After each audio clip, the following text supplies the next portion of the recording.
On Big Brother to becoming one of Britain's most beloved television presenters. She's built her career on warmth, joy, and an ability to connect with anyone. So when Prince Harry walked onto the This Morning set expecting the usual deferential treatment, he made a critical miscalculation. He saw a warm, bubbly presenter and assumed that meant pushover. He saw her kindness and mistook it for weakness. He saw her joy and thought it meant she couldn't handle confrontation. Within 20 minutes, the Duke of Sussex would discover what millions of British viewers already knew. Alison Hammond's warmth comes from strength, not from submission. And when you disrespect that strength, you face consequences that no title can protect you from. Before we dive into this incredible story, make sure you hit subscribe and smash that like button. We bring you the most explosive celebrity moments every single week. Now, let's get into what really happened that morning on British television. The This Morning studio at Television Centre buzzed with its usual mid-morning energy. The familiar blue sofa sat waiting, coffee cups positioned on the side table, the crew making final adjustments to lighting and sound. The familiar theme music played, and they welcomed viewers back from the break. "Now," Dermot began, "we have a very special guest joining us this morning. He's a prince, a veteran, an author, and one of the most talked-about people in the world. Please welcome Prince Harry." The applause from the crew was polite as Harry emerged from backstage. His smile was tight, his posture rigid, the bearing of someone who'd already decided how this interview would go. He crossed the studio floor, offered brief handshakes to both hosts, and settled onto the sofa with the air of someone granting an audience rather than joining a conversation. "Harry, lovely to have you here," Alison said, her voice carrying genuine warmth. "How are you, sweetheart?" Harry tilted his head slightly, his expression cooling. "I'm fine, though I have to say, sweetheart is rather familiar for someone I've just met." The studio went quiet. Dermot blinked. Alison's smile remained, but something shifted behind her eyes. "Sorry, babe. I mean, Harry. It's just how I talk. No disrespect intended." "None taken. I'm just noting it." Alison nodded slowly. "Noted. So, how's life in America? California treating you well?" Harry shrugged with practiced indifference. "It's fine. Better than being trapped in an institution that never valued me." "Trapped's a strong word. You grew up in palaces." "Palaces aren't homes. They're prisons with better furniture." Dermot leaned in, trying to warm the conversation. "But California must feel very different. The weather, the lifestyle." "The weather's tolerable. The lack of tabloid harassment is the real benefit." Alison tilted her head. "Tabloid harassment? But you've done quite a lot of media since moving. Netflix, Oprah, the book. That's quite a lot of engagement for someone avoiding media." Harry's expression hardened. "There's a difference between chosen engagement and forced exposure." "Is there? Because from where I'm sitting, it looks like you've engaged more with media since leaving than you did while you were a working royal. The exposure seems pretty deliberate." The observation was gentle but precise. Harry's jaw tightened. "I'm controlling my own narrative. That's different from being controlled." "But you're still in the narrative, aren't you? Still the story, still the headlines. The only thing that's changed is who's profiting from it." Harry shifted on the sofa, his posture becoming defensive. "I didn't come here to be psychoanalyzed." Alison laughed, that warm, disarming laugh that had won over millions. "Babe, I'm not psychoanalyzing anyone. I'm just asking questions. That's what we do here." "Your questions have an edge to them." "Do they? I've asked how you are and how's California. Those are literally the softest questions possible. If they feel edgy, maybe examine why." Dermot tried to intervene. "Harry, tell us about your foundation work. What are you most passionate about?" Harry relaxed slightly, seemingly grateful for the redirect. "We're doing important work through the Archwell Foundation. Mental health advocacy, veterans support, environmental initiatives." Real, substantive work that actually makes a difference. Alison nodded. That sounds wonderful. Can you give us an example? Something specific that you're proud of? Harry's expression flickered with irritation. Why does everyone always want specifics? The work speaks for itself. Does it? Because from here it's hard to know what speaks for itself means without actual examples. I'm sure your viewers would love to hear a concrete story. Our viewers? The British public, the people watching right now. They'd love to know what you're actually doing with the foundation. Harry's voice took on a condescending edge. The British public made their feelings about me quite clear. I'm not sure I owe them explanations. Alison's smile remained, but her eyes sharpened. You don't owe anyone anything, Harry. But you're on British television talking to British viewers about work you want people to support. A bit of detail might help with that. I'm not here to recruit donors. Then why are you here? Genuinely. You've said you don't owe the British public anything. You've implied they've rejected you. So why come on this morning? Harry paused, seeming caught by the question. Alison continued gently. I'm not attacking you, sweetheart. Sorry, Harry. I'm genuinely curious. If you feel so disconnected from Britain, why do British media appearances? Because I still have family here. Still have history here. Family you've publicly criticized quite extensively. History you've said you want to move beyond. I'm struggling to see the connection you're claiming. Dermot cleared his throat. Let's talk about something else. How are you finding being a father? The children must keep you busy. Harry's expression softened slightly. The first genuine emotion he'd shown. They're wonderful. They're the reason I do everything. Alison smiled warmly. That's lovely. And how's Megan?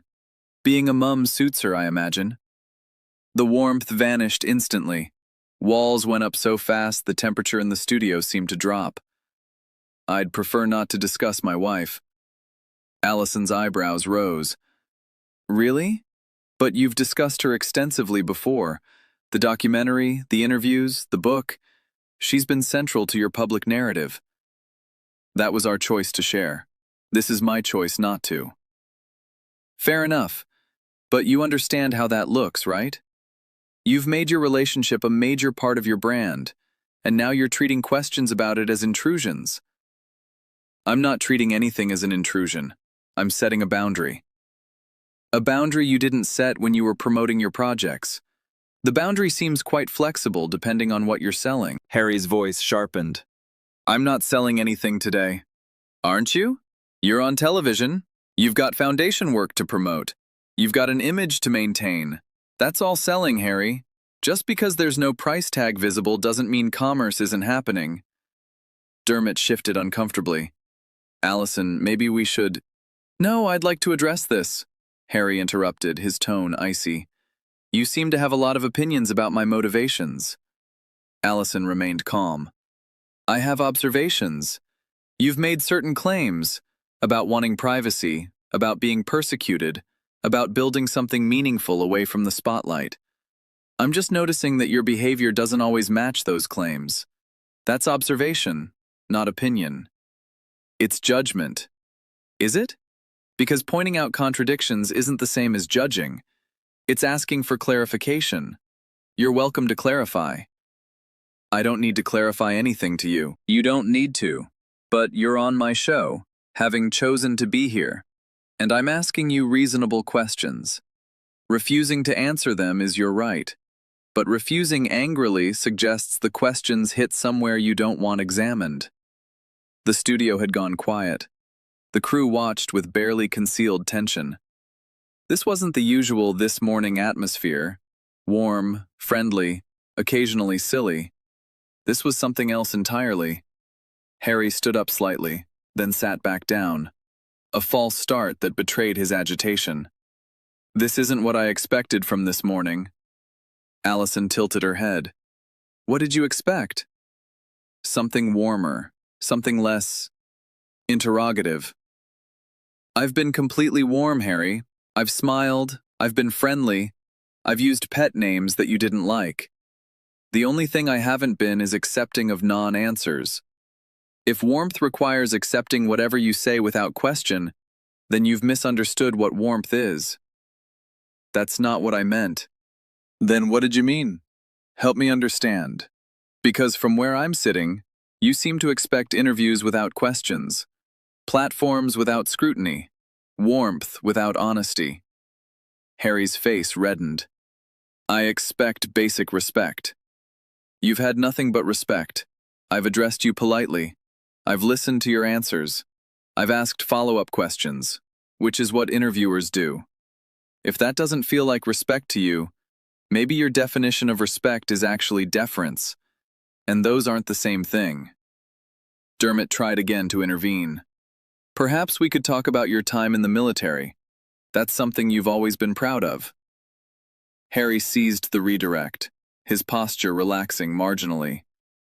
Yes, my military service was the most meaningful chapter of my life. It taught me discipline, purpose, genuine service. Alison nodded. I respect that. Genuinely. Military service is admirable. She paused. But help me understand something.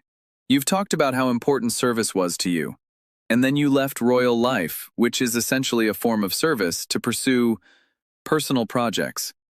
How do you reconcile those two things? I left because the institution was toxic. The institution you served in the military to protect? The crown you swore allegiance to? That institution? Harry stiffened. It's more complicated than that. I'm sure it is. But you use service as a virtue when it suits you, and as an oppression when it doesn't. That's the contradiction I'm asking about. There's no contradiction. There is, though. Service means putting others first. You've said the military taught you that. But leaving the royal family was putting yourself first. Both can be valid choices, but they're different philosophies. You can't claim the virtue of service while celebrating escape from it. Harry's composure was cracking visibly. His face was flushed, his breathing heavier. You have no idea what I went through in that family. Alison's expression softened with genuine empathy, but her words remained direct. You're right. I don't know everything. But I know what you've told us. And what you've told us, through books and documentaries and interviews, is that you suffered. I believe you. Suffering is real. She paused. But suffering doesn't exempt you from questions. It doesn't make your contradictions disappear. It doesn't mean everyone has to agree with how you've handled things. Sympathy and scrutiny can coexist, Harry. That's what you don't seem to understand. I understand plenty. Do you? Because every time someone asks you a challenging question, you act like they're attacking you. Every time someone points out an inconsistency, you invoke your trauma. That's not understanding. That's deflection. Harry stood up fully, the movement sudden enough to make Dermot flinch. I'm not going to sit here and be lectured by a television presenter who doesn't know me. Alison remained seated, looking up at him with an expression that mixed compassion with resolve. I don't know you personally, Harry, but I know what you've presented publicly. And I know the difference between answering questions and avoiding them. You've been avoiding since you sat down. I've been honest. You've been defensive. Those aren't the same thing. Honest means engaging with what's actually asked. Defensive means treating every question as an attack and every answer as a battle to be won. You've been defensive from the moment I called you sweetheart. Harry pointed at Alison, his hand shaking slightly. You've been hostile from the start. Alison laughed. Not unkindly, but with genuine surprise. Hostile? Harry, I've done thousands of interviews. I've talked to politicians, celebrities, people going through the worst moments of their lives.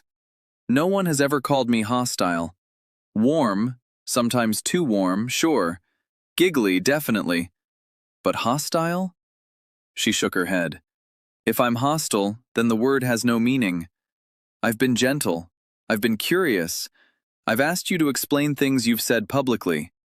That's not hostility, that's journalism. Very soft journalism, actually. This is This Morning, not Panorama. Harry grabbed his water glass, then set it down without drinking. This interview is over.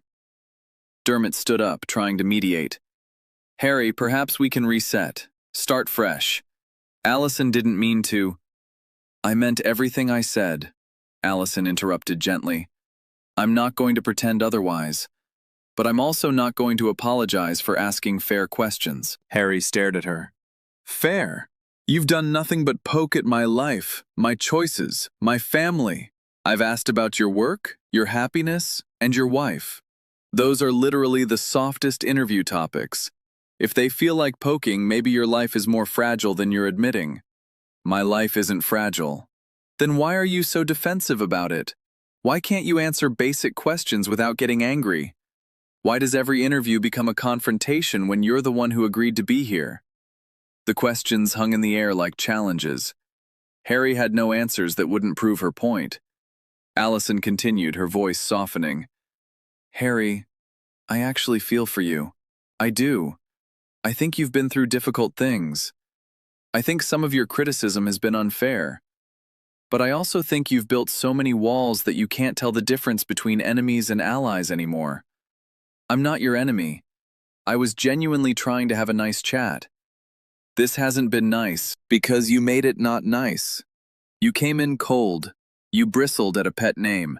You've treated every question as hostile. The temperature in this room is your creation, not mine. Harry moved toward the edge of the set. I'm leaving. Alison nodded. That's your choice. But before you go, I want to say something. Harry paused, perhaps curious despite himself. Alison's voice was warm but firm. I grew up on a council estate, Harry. I raised my son alone. I've worked my way up from nothing to sitting on this sofa. I know what struggle looks like. Real struggle. The kind where you don't know how you're going to pay rent or feed your kid. She paused. Your struggles are different. They're real, but they're different. And when you sit here, dripping with condescension, telling me that my questions are hostile because I don't accept your non-answers, you're not showing me who you are. You're showing me who you think you are. And those aren't the same thing. Harry's face shifted through several emotions. Anger, embarrassment, something that might have been shame. You don't understand my life. No, I don't. But I understand this moment. And in this moment, you've been rude, defensive, and dismissive of two people who've done nothing but try to have a conversation with you. If that's who you are now, that's sad. Because I remember the Harry who seemed genuine, who seemed to care about connecting with people. I don't know where he went, but he's not on this sofa. Harry stood frozen for a moment. The observation had landed somewhere deep. You could see it in his eyes, in the brief flicker of something vulnerable before the walls went back up. I don't need to listen to this. No, you don't. You can leave. You can go back to your mansion and your handlers and your echo chamber where everyone tells you how brave you are. But the questions will still be here. The contradictions will still be here. Running away doesn't make them disappear. It just means you face them later, alone. Harry walked toward the exit. At the edge of the set, he turned back. You'll regret this interview. Alison shook her head slowly. No, I won't. I've done nothing to regret. But I think you might. Not because of me, because of you. Because you walked into a friendly morning show and turned it into a battlefield. That's not strength, Harry. That's sadness. Harry stared at her for a long moment. Something flickered behind his eyes. Recognition, perhaps, or the uncomfortable awareness that she was right. But he couldn't admit it. Not here. Not now. He turned and walked off the set. His footsteps echoed through the studio until a door slammed in the distance. The studio sat in stunned silence. Dermot turned to Alison, his expression a mixture of shock and admiration. That was unexpected. Alison took a deep breath, her characteristic smile returning but tinged with something sad. It really was. She looked at the camera. I want to apologize to our viewers at home. That wasn't what we'd planned for this morning. We'd hoped for a nice chat, maybe some laughs, some genuine conversation. What we got was something else. She paused. I want to be clear about something. I never intended for that to become confrontational. I asked him about his life, his work, his family. These are the same questions I ask everyone. He chose to treat them as attacks. That was his choice, not mine. Dermot nodded. Alison's been doing this for years. She's the warmest person I know. If that felt hostile to him, then he's not used to warmth, Alison finished. He's used to worship. And those aren't the same thing. She looked directly into the camera. Harry, if you're watching, and I know you won't be, but just in case, I meant what I said. I think you're struggling. I think you're lost. And I think the anger you showed today isn't strength, it's pain. I hope you find your way back to whoever you were before all this, because that person seemed worth knowing. This one just seems sad. The interview lasted 22 minutes before Harry walked out. Its impact would last considerably longer. For Alison Hammond, it was a demonstration of what millions of viewers already knew, that warmth and strength can coexist, that kindness doesn't require weakness, and that being underestimated by arrogant people is often their first mistake. For Prince Harry, it was something else. Another interview that went wrong. Another host who didn't understand. Another retreat to the safety of controlled messaging and friendly media. But the footage remained. The questions remained. And the walkout, that dramatic, wounded, entirely predictable walkout, remained too. Some people see warmth and assume weakness. Others see the warmth and miss the steel underneath. Prince Harry made that mistake. Alison Hammond made sure he wouldn't forget it. What do you think? Was Alison too direct? Or did Harry deserve every response? Who would you want to see on This Morning next? Drop your thoughts in the comments below. If you enjoyed this story, don't forget to like this video to help it reach more people. Subscribe to our comment for more explosive speakers, only getting short to the reveal,